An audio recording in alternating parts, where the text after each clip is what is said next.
Breaking alert. Ukraine lured Russia's convoy into a deadly blizzard trap of then crushed the entire column in minutes. Breaking alert.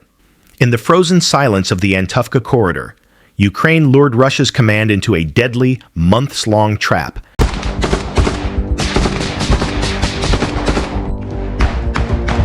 And annihilated an entire supply column in minutes.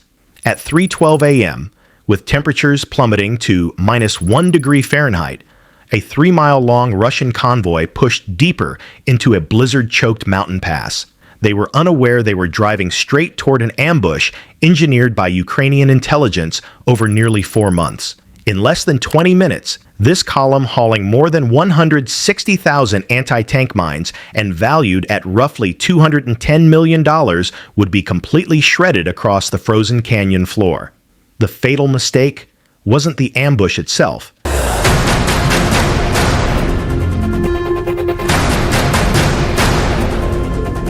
But choosing to rely on a corridor that Ukraine had deliberately shaped into a weather weapon since early autumn. Growing overconfident due to slow political aid in Washington, Russian commanders treated the pass as a safe shortcut. For 10 of the previous 11 nights, a chain of nearly 80 vehicles, including 42 BTR-82A armored carriers and 18 T-72 B-3M tanks, had crossed at the exact same time. But Ukrainian intelligence tracked every beat of that routine. Modified Orlan surveillance drones, equipped with specialized ultra-cold endurance batteries rated for -22 degrees Fahrenheit, monitored the convoy's nightly rhythm. Machine learning models analyzed wind speeds and thermal signatures, creating a real-time environmental map of the corridor. The stakes were enormous. The convoy carried a $10 million weekly shipment of fresh anti-tank mines, enough to significantly shift the tactical balance. At 3:12 a.m., the lead tank crossed the invisible trigger point. 20 small Ukrainian drones silently ascended from hidden ice pockets. These were not weapons. They were the opening act of Phase 1, the Phantom Heat Column. Each drone carried a compact heating module, calibrated to 125 degrees Fahrenheit. As the warm air released into the freezing night, the blizzard pulled it upward, spreading it into swirling thermal plumes.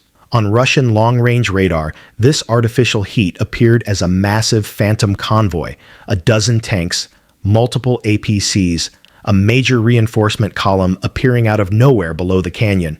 The real Russian vehicles kept rolling forward, unaware that the trap had flawlessly snapped shut behind the ghost of their own creation.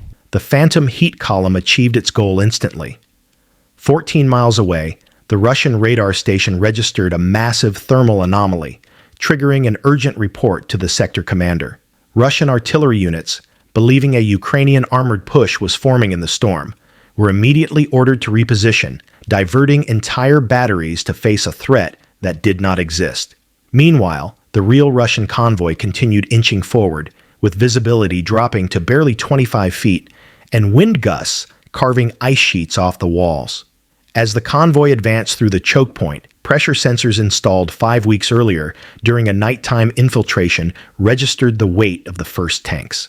Requiring no GPS or signal emissions, these sensors fed data into a concealed Ukrainian Special Operations Node 1.6 miles west of the corridor. At 3:22 a.m., the command was issued. Phase 2, mask all engines. 8 larger electronic warfare hunter drones rose, configured not for attack, but to flood the canyon with noise. They deployed a synchronized suite of broadband interference that dissolved radio communications instantly.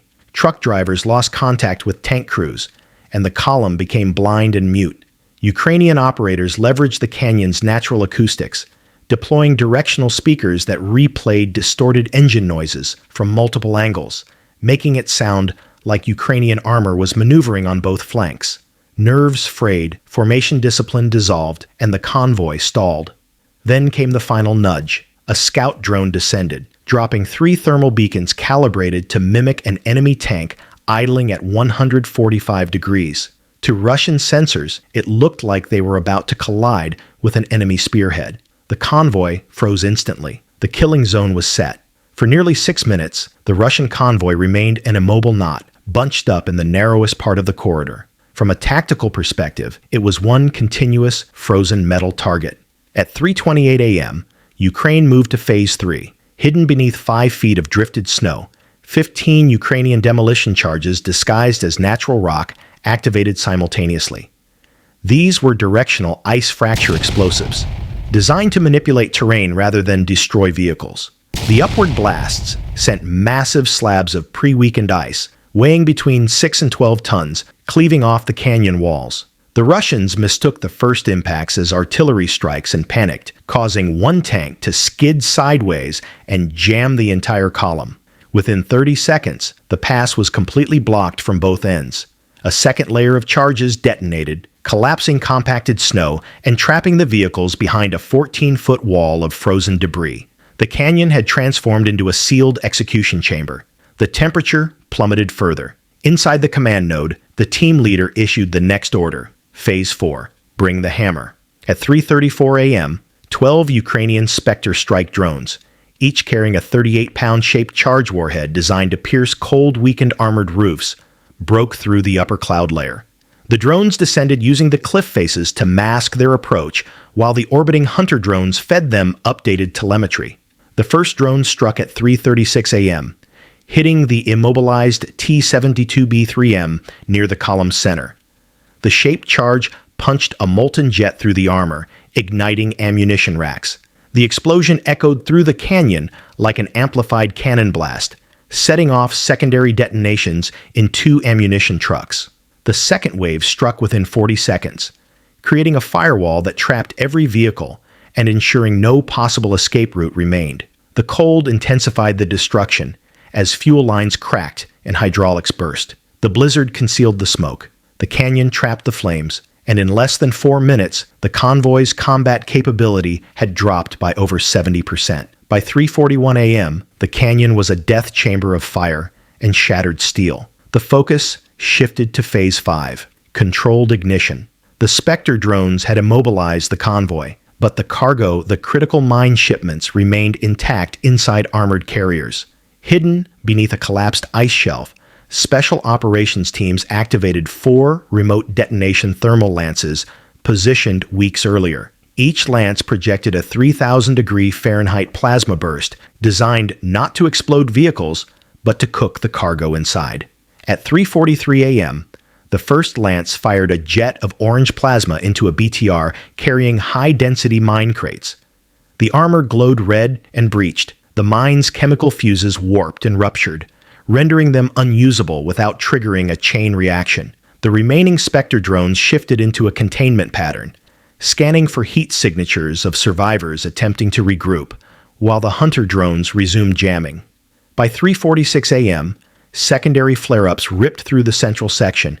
Fuel cells cooked off and ammo boxes burst. Over 85% of the convoy's mobility was gone, and almost all mine shipments had been neutralized. At 3:55 a.m., 2 final heavy Spectre drones equipped with 52-pound thermobaric charges detonated at opposite ends of the destroyed convoy. The canyon amplified the blasts, creating a rolling shockwave that crushed vehicle hulls already weakened by the cold and previous strikes. The thermobaric pulse sterilized the battlefield, ensuring no equipment, mines, or electronics could ever be recovered. At 3:57 a.m., the Ukrainian Special Operations Team prepared for extraction. Their portable jammers powered down, and the entire sensor network was remotely wiped.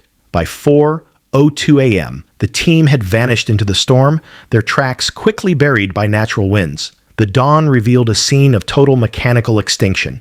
The storm was their ally, the canyon was their weapon, and Russia's attempt to reinforce the sector had been delayed by at least 12 to 15 days. For a mission planned over 4 months and executed in under 50 minutes, it was a strategic, logistical, and psychological masterstroke.